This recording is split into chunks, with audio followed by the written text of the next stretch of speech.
మనిషి ఈ సృష్టిలో అత్యంత తెలివైన జీవి. చంద్రుడిపై అడుగుపెట్టాడు. అంగారక గ్రహంపై రోబోలు నడిపిస్తున్నాడు. కృత్రిమ మేధస్సును సృష్టించాడు. ఒకప్పుడు దేవుడిని వెతికిన మనిషి ఈరోజు దేవుడిలా మారాలని ప్రయత్నిస్తున్నాడు. కానీ ఒక ప్రశ్న, ఇంత తెలివి పెరిగిన తర్వాత ఎందుకు ప్రశాంతత తగ్గిపోయింది? ఎందుకు ప్రతి ఇంట్లో మందులు ఉన్నాయి? ఎందుకు ప్రతి కుటుంబంలో గొడవలు ఉన్నాయి? ఎందుకు చిన్న వయసులోనే పిల్లలకు మానసిక ఒత్తిడి? ఎందుకు యువకులకు గుండెపోటు? ఎందుకు 30 ఏళ్ళ వయసులోనే బీపీ, షుగర్, థైరాయిడ్ వంటి వ్యాధులు సాధారణమైపోయాయి? ఎందుకు కోట్ల రూపాయలు సంపాదిస్తున్న మనిషి రాత్రి నిద్ర మాత్రం లేకుండా నిద్రపోలేకపోతున్నాడు? ఇది నిజంగా అభివృద్ధేనా, లేక మన కళ్ళకు కనిపించకుండా నెమ్మదిగా జరుగుతున్న ఒక వినాశనమా? ఒక్కసారి ఊహించండి, రేపు ఉదయం మీరు లేచిన వెంటనే మీ మొబైల్ పనిచేయకపోతే, ఇంటర్నెట్ పూర్తిగా ఆగిపోతే, బ్యాంకులు పనిచేయకపోతే, మీ డబ్బు కేవలం స్క్రీన్ మీద కనిపించే అంకెలుగా మాత్రమే మిగిలిపోతే, మీ పేరు, మీ హోదా, మీ ఆస్తి, మీ అధికారం అన్ని ఒక్క క్షణంలో అర్థం కోల్పోతే, అప్పుడు మీ దగ్గర నిజంగా మిగిలేది ఏమిటి? ఈ ప్రశ్న ఈ రోజు నేను అడుగుతున్నది కాదు. వేల సంవత్సరాల క్రితమే ఒక మహర్షి ప్రపంచాన్ని అడిగాడు.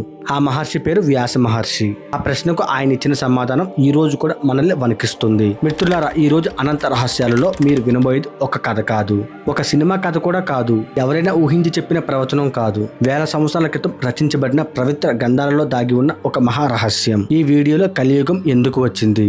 దేవుడు ఎందుకు మౌనంగా ఉన్నాడు? కల్కి భగవానుడు నిజంగా ఎవరు? కలియుగం ఎలా ముగుస్తోంది? తర్వాత సత్యయుగం ఎలా ప్రారంభమవుతుంది? మనిషి భవిష్యత్తు ఏమిటి? ఈ ప్రశ్నలు అన్నిటికీ గ్రంథాలు చెప్పిన సమాధానాలను లోతుగా తెలుసుకుందాం. కానీ ముందుగా ఒక చిన్న విజ్ఞప్తి. ఈ వీడియోలో చెప్పబోయే ప్రతి విషయాన్ని అందంగా నమ్మకండి, అలాగే అందంగా తిరస్కరించకండి. వినండి, ఆలోచించండి. అవకాశం ఉంటే మీరు కూడా స్వయంగా గ్రంథాలను చదవండి. ఎందుకంటే సత్యాన్ని తెలుసుకోవడానికి భక్తి ఎంత అవసరమో వివేకం కూడా అంతే అవసరం. ఈ డాక్యుమెంటరీలో చెప్పబోయే విషయాలు ప్రధానంగా శ్రీమద్ మహాభాగవతం, ద్వాదశ స్కందం, కల్కి పురాణం, విష్ణు పురాణం, మహాభారతంలోని కొన్ని సందర్భాలు, భగవద్గీతలో శ్రీకృష్ణుడు చెప్పిన యుగ ధర్మ భావనలు వాటి ఆధారంగా రూపొందించబడ్డాయి. అలాగే ఒడిశాలోని ప్రసిద్ధి చెందిన భవిష్య మాలికలో చెప్పబడిన కొన్ని ప్రవచనాలు కూడా ప్రస్తావించాము. అయితే గ్రంథాల్లో ఉన్న విషయాలను, ప్రవచన సాంప్రదాయాల్లో ఉన్న విషయాలను, ఆధునిక విశ్లేషణలను మూడింటిని వేరువేరుగా మీకు తెలియజేస్తాము. ఎందుకంటే నిజమైన జ్ఞానం ఎప్పుడు సత్యం మరియు వివేకం కలిసినప్పుడే పుడుతుంది. ఇప్పుడు ఒక ప్రశ్నతో అసలు ప్రయాణాన్ని ప్రారంభిద్దాం. భగవంతుడు సత్యయుగాన్ని సృష్టించాడు, త్రేతాయుగాన్ని సృష్టించాడు, ద్వాపర యుగాన్ని కూడా సృష్టించాడు. ఆ 3 యుగాలలో ధర్మమే ప్రధానంగా నిలిచింది. అయితే ఎందుకు కలియుగాన్ని కూడా సృష్టించాడు? మనుషులు పాపాలు చేయాలని దేవుడు కోరుకున్నాడా? బాధలు అనుభవించాలని కోరుకున్నాడా? అస్సలు కాదు. దాని వెనక ఉన్న రహస్యం మనిషి ఊహించిన దానికంటే చాలా గొప్పది. సత్యయుగంలో ధర్మంతో జీవించడం చాలా సులభం, ఎందుకంటే దాదాపు అందరూ ధర్మ మార్గంలోనే ఉండేవారు. త్రేతాయుగంలో అధర్మం కొద్దిగా పెరిగింది, ద్వాపర యుగంలో ఇంకా పెరిగింది. కానీ కలియుగంలో చిత్రం పూర్తిగా మారిపోయింది. ఇక్కడ ధర్మం చేయడం కష్టం, అధర్మం చేయడం చాలా సులభం. నిజం చెప్పడం కష్టం, అబద్ధం చెప్పడం సులభం. క్షమించడం కష్టం, ప్రతీకారం తీర్చుకోవడం సులభం. సేవ చేయడం కష్టం, స్వార్థంగా జీవించడం చాలా సులభం. అక్కడే దేవుడి అసలు పరీక్ష ప్రారంభమైంది. సత్యయుగంలో దేవుడి నమ్మడం గొప్ప విషయం కాదు, ఎందుకంటే చుట్టూ ఉన్న ప్రపంచం మొత్తం ధర్మమయంగా ఉండేది. కానీ కలియుగంలో ప్రలోభాల మధ్యలో, మాయ మధ్యలో, లోభం మధ్యలో, అధర్మం మధ్యలో, స్వార్థం మధ్యలో దేవుణ్ణి మరవకుండా ఉండగలడం, అదే అసలైన విజయం. అదే కలియుగం యొక్క అసలు ఉద్దేశం. కానీ ఈ పరీక్షలో మనిషి గెలిచాడా లేక ఓడిపోయాడా? ఈ ప్రశ్నకు సమాధానం వేల సంవత్సరాల క్రితమే శుక మహర్షి చెప్పాడు. ఆయన చెప్పిన ప్రతి లక్షణం ఈ రోజు మన కళ్ళ ముందే జరుగుతుంది. అవి విన్న తర్వాత మీరే ఒక్కసారి ఆలోచిస్తారు. మనం నిజంగా అభివృద్ధి చెందుతున్నామా లేక యుగాంతం వైపు పరుగులు తీస్తున్నామా? మిత్రులారా, నేను ఇప్పుడే ఒక ప్రశ్న అడిగాను. మనిషి ఈ పరీక్షలో గెలిచాడా లేక ఓడిపోయాడా? ఆ ప్రశ్నకు సమాధానం చెప్పడానికి మనకు వేల సంవత్సరాలు వెనక్కి వెళ్ళని అవసరం లేదు. మన చుట్టూ ఒక్కసారి చూసినా చాలు. ఒకప్పుడు మన కుటుంబంలో 10 మంది ఉండేవారు, కానీ మనసు ఒక్కటే ఉండేది. ఈ రోజు ఒకే ఇంట్లో 4 ఉంటున్నారు, కానీ 4 మనసులు, 4 ప్రపంచాలు.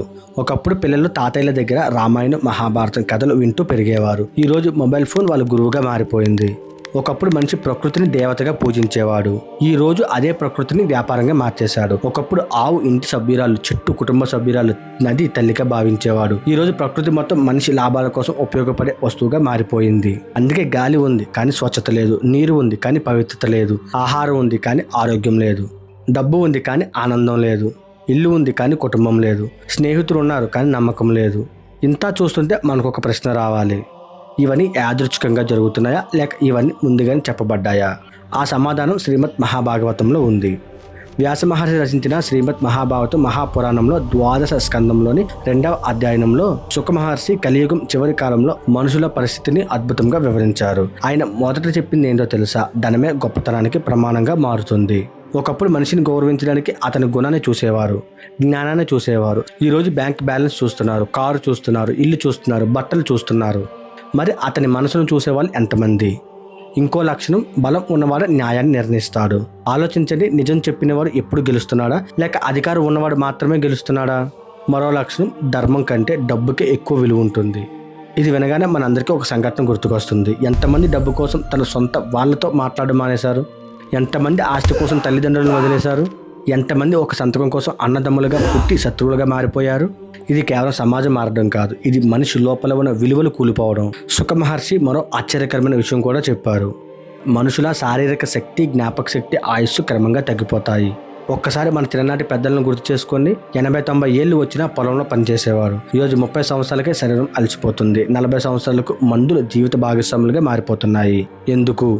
ఇది కేవలం ఆహారం వలన, కేవలం కాలుష్యం వలన, లేక మన జీవన విధానం పూర్తిగా ప్రకృతికి దూరమైపోవడం వలన? మనం అభివృద్ధి పేరుతో మనమే బంధించుకుంటున్నామా? ఉదయం కళ్ళు తెరిచిన వెంటనే మొదట చూసే దేవుడిని కాదు, మొబైల్. రాత్రి నిద్రపోయే ముందు చివరిగా చూసేది కూడా మొబైల్. మన చేతిలో ఉన్న ఈ చిన్న పరికరం మన జీవితాన్ని సులభతరం చేసింది, అవును. కానీ మన మనసును ప్రశాంతం చేసిందా, లేక మరింత అశాంతిగా మార్చిందా? ఒక్కరోజు ఫోన్ లేకుండా ఉండమంటే మనలో ఎంతమందికి సాధ్యం? ఇది టెక్నాలజీ తప్పు కాదు, దాన్ని ఉపయోగించే మన మనస్తత్వం మారిపోయింది. ఒకప్పుడు మనిషి వస్తువులను ఉపయోగించేవాడు, ఈరోజు వస్తువులే మనిషిని ఉపయోగిస్తున్నాయి. మనమే యజమానులమని అనుకుంటున్నాం, కానీ మన అలవాట్లకు మనమే బానిసలైపోయాం. ఇక్కడే కలియుగం యొక్క మరో గొప్ప రహస్యం దాగి ఉంది. కలియుగం అంటే ప్రపంచం చెడిపోవడం కాదు, మనిషి మనసు నెమ్మదిగా ధర్మం నుంచి దూరం కావడం. ఆ దూరం ఎంత పెరుగుతుందో అంతగా అధర్మం బలపడుతుంది. అధర్మం బలపడినప్పుడు ప్రకృతి కూడా స్పందించడం ప్రారంభిస్తుంది. ఎందుకంటే మనిషి ప్రకృతి వేరైన వాడు కాదు, ప్రకృతిలో ఒక భాగం మాత్రమే. ప్రకృతిని నాశనం చేసినప్పుడు చివరికి తనను తానే నాశనం చేసుకుంటున్నాడు. అందుకే ఈరోజు మనం చూస్తున్న ప్రతి సంక్షోభం ఒక హెచ్చరిక. ప్రకృతి మనతో యుద్ధం చేయడం కాదు, మనల్ని మేల్కొల్పడానికి ప్రయత్నిస్తుంది. కానీ మనిషి ఇంకా వినడం లేదు. అయితే ఇక్కడే ఒక అద్భుతమైన ప్రశ్న వస్తుంది. దేవుడు ఇవన్నీ చూస్తూ ఎందుకు మౌనంగా ఉన్నాడు? ఎందుకు ఇప్పటి వరకు ఏ అవతారం ఎత్తలేదు కలియుగంలో? ఆ ప్రశ్నకు సమాధానం కల్కి అవతారం యొక్క అసలు రహస్యాన్ని అర్థం చేసుకున్నప్పుడు మాత్రమే తెలుస్తుంది. దేవుడు ఇవన్నీ చూస్తూ ఎందుకు మౌనంగా ఉన్నాడు? ఈ ప్రశ్న ఈ రోజు మనలో చాలా మందికి వస్తుంది. ప్రపంచంలో యుద్ధాలు జరుగుతున్నాయి, అన్యాయం పెరిగిపోతుంది, అవినీతి పెరుగుతుంది, అమాయకులు బాధపడుతున్నారు, ప్రకృతి విలవల్లాడుతుంది. అయినా దేవుడు ఎందుకు మౌనంగా ఉన్నాడు? మిత్రులారా, ఇక్కడే చాలా మంది చేసి ఒక పెద్ద పొరపాటు ఉంది. దేవుడు మౌనంగా ఉన్నాడు అంటే ఆయన ఏమీ చేయలేదని అర్థం కాదు. ఒక గురువు పరీక్ష జరుగుతున్న సమయంలో విద్యార్థినికి సమాధానాలు చెప్పడు, ఎందుకంటే అది పరీక్ష. అదేవిధంగా కలియుగం కూడా మానవ జాతికి ఒక ఆధ్యాత్మిక పరీక్ష. పరీక్ష పూర్తి కాకముందే గురువు జోక్యం చేసుకోడు. అలాగే కలియుగం తన పరాకాష్ఠకు చేరుకోకముందే దైవం అవతారం కూడా ప్రత్యక్షం కాదని పురాణాలు చెబుతున్నాయి. భగవద్గీతలో శ్రీకృష్ణుడు ఒక మహా సత్యాన్ని చెప్పాడు. యదా యదా హి ధర్మస్య గ్లానిర్భవతి భారత అభ్యుత్థానామ ధర్మస్య తదాత్మానం సృజమ్యహం. అంటే ధర్మం బలహీనపడి అధర్మం పరాకాష్ఠకు చేరుకున్నప్పుడు నేను అవతరిస్తాను. ఈ శ్లోకం కేవలం ద్వాపర యుగానికి చెందినది మాత్రమే కాదు, ప్రతి యుగానికి వర్తించే శాశ్వత సూత్రం. అంటే దేవుడు కోపంతో రాడు, సమయం వచ్చినప్పుడు మాత్రమే వస్తాడు. అయితే ఆ సమయం ఎప్పుడు వస్తుంది? అదే ప్రశ్నకు కల్కి పురాణం సమాధానం చెబుతుంది. కలియుగం చివరి దశలో అధర్మం రాజ్యమేలుతుంది. సత్యం చెప్పేవాడు బలహీనుడిగా కనిపిస్తాడు, మోసం చేసేవాడిని తెలివైన వాడిగా పొగుడుతారు, నిజాయితీని మూర్ఖత్వంగా చూస్తారు, ధర్మాన్ని వెనకబడిన ఆలోచనగా ఎగతాళి చేస్తారు. మనిషి విలువ అతని గుణాలతో కాదు, అతని సంపదతో కొలుస్తారు. ఈ మాటలు 2000 సంవత్సరాల క్రితం కాదు, 5000 సంవత్సరాల క్రితం చెప్పబడినవి. ఒక్కసారి ఆలోచించండి, ఈ రోజు ప్రపంచం ఈ దిశలో నడుస్తుంది. పిల్లలకు మంచి మనిషిగా ఎలా జీవించాలో నేర్పిస్తున్నామా, లేక ఎలా ఎక్కువ సంపాదించాలో మాత్రమే నేర్పిస్తున్నామా? మనం విజయాన్ని వెంబడిస్తున్నాం, కానీ విలువల్ని కోల్పోతున్నాం. అక్కడే కలియుగం గెలుస్తుంది. కల్కి పురాణం ప్రకారం ఈ పరిస్థితి ఒక స్థాయికి చేరుకున్నప్పుడు భూమాత ఇక భరించలేని స్థితికి చేరుకుంటుంది. ఇది చాలా లోతైన భావన. భూమాత అంటే కేవలం ఈ మట్టి కాదు, ఈ భూమిపై ఉన్న ప్రతి జీవి, ప్రతి చెట్టు, ప్రతి నది, ప్రతి పర్వతం, ప్రతి ఊపిరి, ఇవన్నీ కలిపే భూమాత. మనిషి చేసే ప్రతి అధర్మం ప్రకృతిపై ఒక గాయం, ప్రతి స్వార్థ నిర్ణయం భూమిపై ఒక భారంగా మారుతుంది. పురాణాలు చెబుతున్న ఈ భారాన్ని తట్టుకోలేని సమయంలో దేవతలు మహావిష్ణువును ప్రార్థిస్తారు. అప్పుడు ధర్మాన్ని మళ్ళీ స్థాపించడానికి మహావిష్ణువు తన 10వ అవతారంగా అవతరిస్తాడు. ఆ అవతారమే కల్కి. ఇప్పుడు ఒక ఆసక్తికరమైన ప్రశ్న, కల్కి అనే పేరుకు అర్థం ఏమిటి? చాలా మంది అది కేవలం ఒక పేరు అనుకుంటారు, కానీ సంస్కృతంలో కల్క అనే పదానికి మలినం, అధర్మం, కాలుష్యం అనే అర్థాలున్నాయి. ఆ కాలుష్యాన్ని తొలగించేవాడు కల్కి. అంటే కల్కి అవతారం ఉద్దేశం ప్రపంచాన్ని నాశనం చేయడం కాదు, ప్రపంచాన్ని శుద్ధి చేయడం. ఇది వినగానే చాలా మందికి మరో సందేహం వస్తుంది. కల్కి నిజంగా ఒక మనిషిగా జన్మిస్తాడా లేక ఇది ఒక ప్రతీక మాత్రమేనా? కల్కి పురాణం ఈ విషయంలో చాలా స్పష్టంగా వివరిస్తుంది. శంబాల అనే పవిత్ర గ్రామంలో విష్ణు యాసుడు అనే బ్రాహ్మణుడు ఇంట సుమతీదేవి గర్భంలో మహావిష్ణువు కల్కి రూపంలో అవతరిస్తారని వర్ణిస్తుంది. ఆయన సాధారణ శిశువులా జన్మించిన సాధారణ మనిషిలా జీవించరు. ఆయన జననం ఒక సాధారణ కుటుంబానికి సంబంధించిన విషయం కాదు, ఒక యుగానికి సంబంధించిన సంఘటన. ఒక మనిషి పుట్టుక కాదు, ఒక కొత్త యుగం ఉదయం. కానీ ఇక్కడ ఒక విషయం గుర్తుంచుకోవాలి. శంబాల ఎక్కడుంది, దాని ఖచ్చితమైన భౌగోళిక స్థానం ఏమిటి అనే విషయంలో వివిధ సాంప్రదాయాల్లో భిన్నమైన అభిప్రాయాలు ఉన్నాయి. కానీ కొంతమంది అది భూమిపై ఉన్న గ్రామం అని నమ్ముతున్నారు, మరికొందరు అది దైవిక స్థితిని సూచించే ప్రతీక అని భావిస్తున్నారు. పురాణం శంబాలను ప్రస్తావిస్తుంది, కానీ ఆధునిక మ్యాప్లో దానిని ఖచ్చితంగా గుర్తించడం గురించి స్పష్టమైన వివరణ ఎక్కడా లేదు. ఇదే పురాణాలను అర్థం చేసుకునే సమయం, వివేకం ఎందుకు అవసరమో చెప్పే మరో ఉదాహరణ. అయితే కల్కి భగవానుడు జన్మించిన తర్వాత ఆయన చిన్ననాటి జీవితం ఎలా ఉంటుంది, ఎవరు ఆయనకు శిక్షణ ఇస్తారు, దేవదత్తం అనే దివ్య అశ్వం అంటే ఏమిటి, రత్నమారు అనే ఖడ్గం వెనుక ఉన్న రహస్యం ఏమిటి, మరి ఈ కల్కి మొదట ఎవరిపై యుద్ధం చేస్తాడు? ఈ ప్రశ్నలు అన్నిటికీ సమాధానం అన్వేషిద్దాం. మిత్రులారా, ఇప్పటి వరకు కల్కి భగవానుడు ఎవరు, ఎందుకు అవతరిస్తాడు, ఎందుకు జన్మిస్తాడు అనే విషయాలు తెలుసుకున్నాం. కానీ ఇప్పుడు చెప్పబోయే విషయం కల్కి పురాణంలో అత్యంత ఆసక్తికరమైన భాగాల్లో ఒకటి. ఒక చిన్న శిశువుగా జన్మించిన కల్కి ఎలా ప్రపంచాన్ని మార్చగలిగే మహాయోధుడిగా మారుతాడు? సాధారణ మనిషిగానే ఆయన కూడా బాల్యాన్ని గడుపుతాడా లేక జన్మంతా సర్వయుద్ధుడిగా ఉంటాడా? పురాణాల ప్రకారం కల్కి భగవానుడు దివ్య శక్తితో జన్మించినప్పటికీ ధర్మాన్ని స్థాపించడానికి మానవ జీవితంలోని అనేక దశలను అనుభవిస్తాడు. ఎందుకంటే ఆయన కేవలం దేవుడు మాత్రమే కాదు, మానవ జాతి ఆదర్శంగా నిలిచే అవతారం కూడా. అందుకే కల్కి పురాణం ఆయన విద్యాభ్యాసానికి కూడా ఎంతో ప్రాధాన్యత ఇస్తుంది. వేదాలు, శాస్త్రాలు, ధనుర్వేదం, రాజనీతి, ధర్మశాస్త్రం అన్నింటిలోనూ సంపూర్ణ జ్ఞానం లభిస్తుందని వర్ణించింది. కానీ ఆ జ్ఞానాన్ని అందించేది ఎవరు? ఇక్కడే మరో అద్భుతమైన పేరు మన ముందుకు వస్తుంది. పరశురాముడు. క్షత్రియులను 20 సార్లు జయించిన మహాయోగి, మహావిష్ణువు 6వ అవతారం పరశురాముడు. పురాణ సాంప్రదాయం ప్రకారం ఆయన చిరంజీవిగా ఉండి కల్కి భగవానుడికి గురువుగా మారతాడని చెప్పబడింది. ఒక్కసారి ఊహించండి, రామాయణానికి ముందున్న యుగంలో అవతరించిన ఒక మహాయోగి వేల సంవత్సరాల తర్వాత చివరి అవతారానికి గురువుగా నిలవడం, ఇది హిందూ ధర్మంలో యుగచక్రం ఎంత అద్భుతంగా పరస్పరం అనుసంధానమై ఉందో చూపిస్తుంది. పరశురాముడి వద్ద కల్కి కేవలం ఆయుధ విద్యనే కాదు, కోపాన్ని ఎప్పుడు ఉపయోగించాలి, కరుణ ఎప్పుడు చూపాలి, శక్తిని ఎప్పుడు ప్రదర్శించాలి, ధర్మం కోసం ఎప్పుడు యుద్ధం చేయాలి అనే పరమ జ్ఞానాన్ని కూడా నేర్చుకుంటారు. ఎందుకంటే శక్తి ఒక్కటే సరిపోదు, దాన్ని నడిపించే ధర్మ బుద్ధి కూడా ఉండాలి. ఆ తర్వాత కల్కి పురాణంలో ఆయనను దివ్యమైన ఆయుధాలు లభిస్తాయని వర్ణించబడింది. వాటిలో అత్యంత ప్రసిద్ధమైనది దేవదత్తం. చాలా మంది దేవదత్తం అంటే కేవలం ఒక తెల్లని గుర్రం అని అనుకుంటున్నారు, కానీ పురాణాల్లో దివ్య అశ్వం అనేది వేగానికి, శక్తికి, దైవ సంకల్పానికి ప్రతీకగా కూడా వర్ణించబడుతుంది. అంటే దేవదత్తం కేవలం ఒక వాహనం మాత్రమే కాదు, ధర్మం అధర్మం కంటే వేగంగా ప్రయాణిస్తుందనే సందేశానికి కూడా ఒక ప్రతీకగా భావిస్తారు. అలాగే కల్కి చేతిలో ఉండే దివ్య ఖడ్గం గురించి కూడా పురాణాల్లో ప్రస్తావన ఉంది. కొన్ని సాంప్రదాయాల్లో దానిని రత్నమారు అని, మరికొన్ని సాంప్రదాయాల్లో దివ్య ఖడ్గం అని మాత్రమే పేర్కొంటాయి. పేరు ఏదైనా దాని అర్థం ఒకటే, అది వినాశనం కోసం ఎత్తిన ఆయుధం కాదు, అజ్ఞానాన్ని ఛేదించే ధర్మశక్తికి ప్రతీక. ఇప్పుడు ఒకసారి మనల్ని మనమే ప్రశ్నించుకుందాం. దేవుడు అన్ని శక్తులు కలిగిన వాడైతే ఆ ఆయుధాలన్నీ ఎందుకు? ఒక సంకల్పంతోనే అధర్మాన్ని అంతం చేయగలడు, ఖచ్చితంగా చేయగలడు. కానీ అప్పుడు మానవ జాతి ఏం నేర్చుకుంటుంది? అందుకే ప్రతి అవతారం ఒక సందేశాన్ని కూడా తీసుకొస్తుంది. శ్రీరాముడు మర్యాదను నేర్పించాడు, శ్రీకృష్ణుడు జీవిత జ్ఞానాన్ని నేర్పించాడు. అలాగే కల్కి ధర్మాన్ని రక్షించడానికి అవసరమైనప్పుడు దృఢంగా నిలబడడం నేర్పిస్తాడు. కానీ ఇక్కడ చాలా మందికి ఉన్న ఒక పెద్ద అపోహను తొలగించాలి. కల్కి వస్తే భూమిపై ఉన్న ప్రతి మనిషిని సంహరిస్తాడని కొంతమంది భావిస్తున్నారు, కానీ పురాణాలు అలా చెప్పవు. కల్కి అవతారం ఉద్దేశం మానవ జాతిని నిర్మూలించడం కాదు, అధర్మాన్ని నిర్మూలించడం. ఈ రెండింటికి మధ్య తేడా చాలా గొప్పది. ఎవరైతే ధర్మాన్ని విడిచిపెట్టి లోభానికి, హింసకు, క్రూరత్వానికి, అన్యాయానికి బానిసలవుతారో వారి అధర్మానికి ముగింపు పలకడమే కల్కి అవతారం లక్ష్యం. అందుకే పురాణాల్లో కల్కి యుద్ధాన్ని కేవలం కత్తుల యుద్ధంగా చూడరు, అది ధర్మం మరియు అధర్మం మధ్య జరిగే అంతిమ పోరాటంగా వర్ణిస్తారు. అయితే ఆ యుద్ధం ఎలా ఉంటుంది? అది ప్రపంచ యుద్ధమా? అది ఒక దేశంలోనే జరుగుతుందా లేక మొత్తం మానవ నాగరికతనే మార్చే ఒక సంఘటనగా మారుతుందా?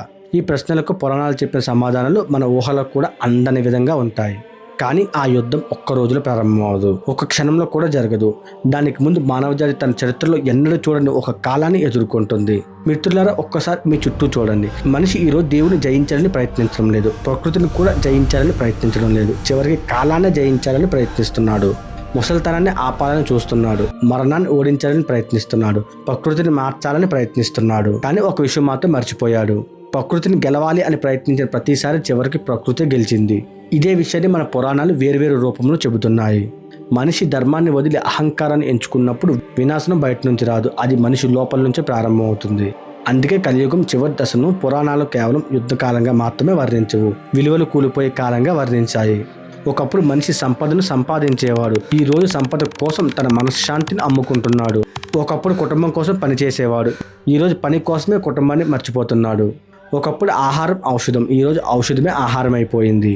ఒకప్పుడు దేవాలయాలు మనిషిని మార్చేవి, ఈరోజు షాపింగ్ మాల్స్ మనిషి ఆలోచనలను మారుస్తున్నాయి.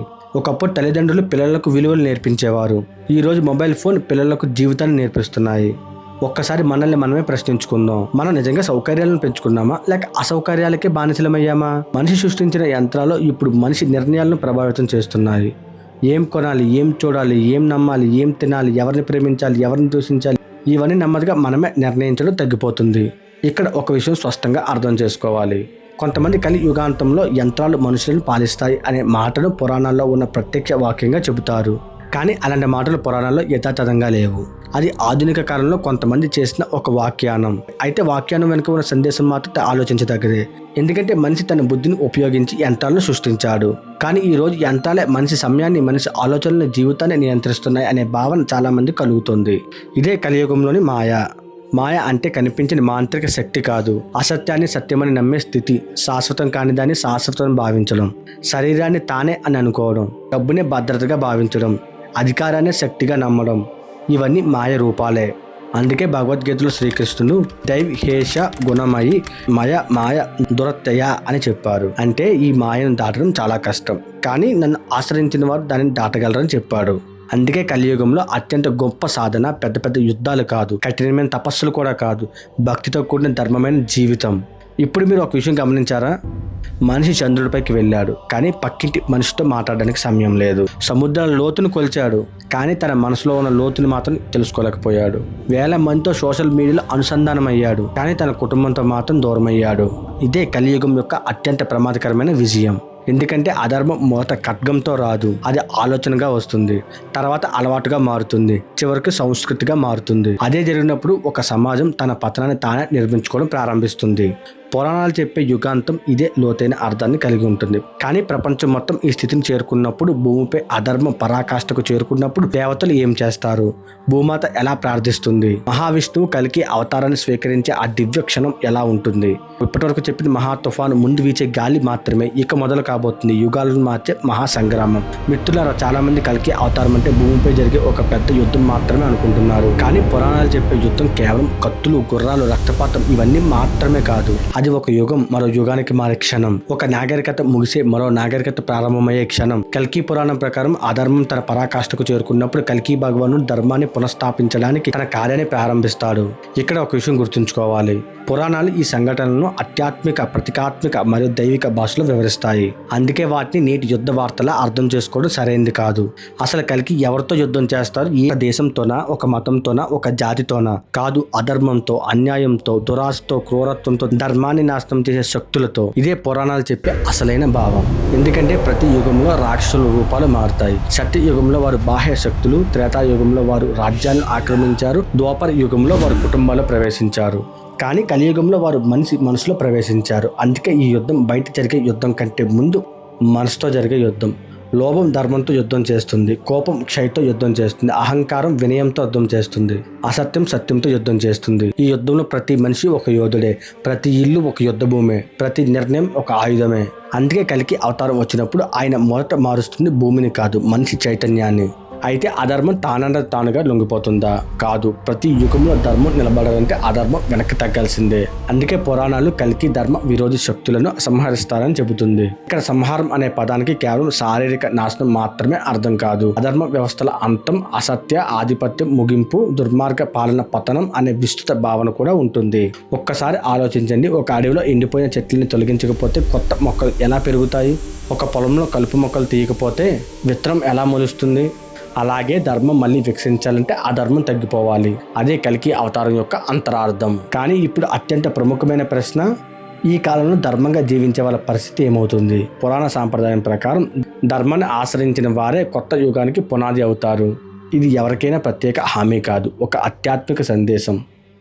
ధర్మం ఎప్పటికీ నశించదు, దాన్ని ఆచరించే మనుషుల ద్వారానే మళ్ళీ నిలబడుతుంది. అందుకే ఈ యుద్ధం గెలిచేది ఆయుధాలు కాదు, గెలిచేది ధర్మం. అయితే ఈ మహాసంగ్రామం తర్వాత భూమి ఎలా ఉంటుంది? మనకు తెలిసిన ఈ ప్రపంచమే ఉంటుందా, లేక కొత్త యుగం ప్రారంభమవుతుందా? కలియుగం ముగిసిన తర్వాత మిగిలేది ఎవరు? కొత్త మానవ సమాజం ఎలా ఏర్పడుతుంది? సత్యయుగం నిజంగా ఎలా ప్రారంభమవుతుంది? ఇప్పటి వరకు మనం విన్నది ఒక మహాగ్రంథానికి ముందు మాట మాత్రమే. ఎందుకంటే ఇప్పటి నుంచి ప్రారంభం కాబోతుంది ఈ డాక్యుమెంటరీలో అత్యంత అద్భుతమైన, అత్యంత భాగోద్వేతభరితమైన, అత్యంత ఆశ్చర్యకరమైన అధ్యాయం. కలియుగం ముగిసిన తర్వాత భూమిపై ఉదయించే మొదటి సూర్యోదయం గురించి ప్రతి ప్రేక్షకుడి జీవితాన్ని ఒకసారి లోతుగా ఆలోచింపచేసే ఆత్మ పరిశీలన. మిత్రులారా, ఈ డాక్యుమెంటరీ ప్రారంభంలో నేను మీకు ఒక ప్రశ్న అడిగాను. మనిషి నిజంగా అభివృద్ధి చెందుతున్నాడా, లేక నెమ్మదిగా తానంతాన్ని తానే నిర్మించుకుంటున్నాడా? ఇప్పుడు ఆ ప్రశ్నకు సమాధానం మీ చేతుల్లోనే ఉంది. ఎందుకంటే కలియుగం అనేది కేవలం కాలం పేరు కాదు, మన మనస్తత్వం. సత్యయుగం కూడా కేవలం భవిష్యత్తులో వచ్చే యుగం కాదు, ఒక చైతన్యం. అధర్మం మన హృదయంలో ప్రారంభమైతే కలియుగం అక్కడే మొదలవుతుంది. ధర్మం మన హృదయంలో మేలుకుంటే సత్యయుగం కూడా అక్కడే ప్రారంభమవుతుంది. అందుకే కల్కి భగవానుడు కేవలం భవిష్యత్తులో వచ్చే ఒక అవతారం మాత్రమే కాదు, ధర్మం కోసం ఎప్పుడైనా ఎక్కడైనా నిలబడే ప్రతి మనిషిలో అవతారం సందేశం సజీవంగా ఉంటుంది. ఇప్పుడు ఒక్కసారి మీ జీవితాన్ని వెనక్కి తిరిగి చూడండి. ఎంత సంపాదించారని కాదు, ఎంతమందికి సహాయం చేశారు ప్రశ్నించుకోండి. ఎంత పెద్ద ఇల్లు కట్టారని కాదు, ఎంత పెద్ద మనసును నిర్మించుకున్నారు అని ఆలోచించండి. ఎంత పేరు సంపాదించారని కాదు, మీ పేరు వినగానే ఎంతమంది హృదయపూర్వకంగా నవ్వుతారు అని ఒకసారి ఆలోచించండి. ఎందుకంటే ఈ ప్రపంచాన్ని విడిచి వెళ్ళే రోజు మీతో పాటు వచ్చేది మీ డబ్బు కాదు, మీ హోదా కాదు, మీ ఆస్తి కాదు, మీరు చేసే ధర్మమే. భగవద్గీతలో శ్రీకృష్ణుడు కర్మ గురించి ఎందుకు అంతగా చెప్పారు? ఎందుకంటే ప్రతి కర్మ ఒక విత్తనం. ఈ రోజు మనం వేసే విత్తనం రేపటి సమాజంలో ఎదుగుతుంది. ఈరోజు మనం చేసే అబద్ధం రేపటి అధర్మానికి కారణం కావచ్చు. ఈ రోజు మనం చేసే ఒక మంచి పని రేపటి సత్యయుగానికి పునాది కావచ్చు. అందుకే సత్యయుగం ఒక్క రోజు ఆకాశం నుంచి దిగిరాదు, మన హృదయాల్లో మొదట మొలకెత్తుతుంది, తర్వాత కుటుంబంలో వికసిస్తుంది, సమాజంలో వ్యాపిస్తుంది, చివరికి ప్రపంచాన్ని మారుస్తుంది. అదే పురాణాలు చెప్పే అత్యంత గొప్ప సందేశం. మిత్రులారా, కల్కి భగవానుడు ఎప్పుడు వస్తాడు అనే ప్రశ్నకు ఖచ్చితమైన తేదీ ఎవరూ చెప్పలేరు. ఎందుకంటే అలాంటి తేదీని పురాణాలు కూడా ఇవ్వలేదు. కానీ ఆయన ఎందుకు వస్తారు, ఏ సందేశంతో వస్తారు, మనిషి ఎలా జీవిస్తారు అనే విషయాన్ని మాత్రం చాలా స్పష్టంగా చెప్పాయి. అందుకే ఈ డాక్యుమెంటరీ ఉద్దేశం మిమ్మల్ని భయపెట్టడం కాదు, ఒక తేదీ చెప్పి ఆందోళన కలిగించడం కాదు, మీ జీవితాన్ని ఒక్కసారి ధర్మం వైపు తిప్పడం అంతే. మీరు ఈ రోజు నుంచి ఒక అబద్ధం తగ్గిస్తే, ఒక చెట్టు నాటితే, తల్లిదండ్రులను ప్రేమగా చూసుకుంటే, ఆకలితో ఉన్నవారికి అన్నం పెడితే, దేవుణ్ణి భయంతో కాదు భక్తితో స్మరిస్తే, నిజాయితీగా జీవిస్తే నీ జీవితంలో సత్యయుగం ఈ రోజే ప్రారంభించినట్టే. ఎందుకంటే ధర్మం కోసం ఎదురు చూసే మనిషి చరిత్రను చదువుతాడు, ధర్మాన్ని ఆచరించే మనిషి చరిత్రను సృష్టిస్తాడు. మిత్రులారా, ఈ ప్రపంచం ఎప్పుడు మారుతుందో మనకు తెలియదు, కానీ మన హృదయం ఈ క్షణమే మారొచ్చు. అదే ఈ డాక్యుమెంటరీ యొక్క అసలు ఉద్దేశం. ఈ వీడియోలను ఒక్క మాటైనా మీ హృదయాన్ని తాకి ఉంటే, మీ జీవితంలో ఒక్క మంచి నిర్ణయం తీసుకునేలా చేసుకుంటే, అదే ఈ అనంత రహస్యాలు సాధించిన అతిపెద్ద విజయం. ఈ విజయాన్ని మీ కుటుంబ సభ్యులతో, మీ స్నేహితులతో పంచుకోండి. ఎందుకంటే జ్ఞానం దాచుకుంటే తగ్గిపోతుంది, పంచుకుంటే పెరుగుతుంది. మన అనంత రహస్యాల కుటుంబంలో తప్పకుండా చేరండి. మీ అభిప్రాయం ఏంటో కామెంట్లో తెలియజేయండి. ఈ రోజు కామెంట్లో ఓం నమో నారాయణాయ లేదా ధర్మమే జయిస్తుంది అని రాయండి. ఇది కేవలం ఒక కామెంట్ కాదు, ధర్మం వైపు నీ మొదటి అడుగు. నేను మీ అశోక్ సాయి మరో అద్భుతమైన అనంత రహస్యంతో మళ్ళీ మీ ముందుకు వస్తాను. అంతవరకు ధర్మాన్ని నమ్మండి, సత్యాన్ని ఆచరించండి, భగవంతుని స్మరించండి. నమస్కారం.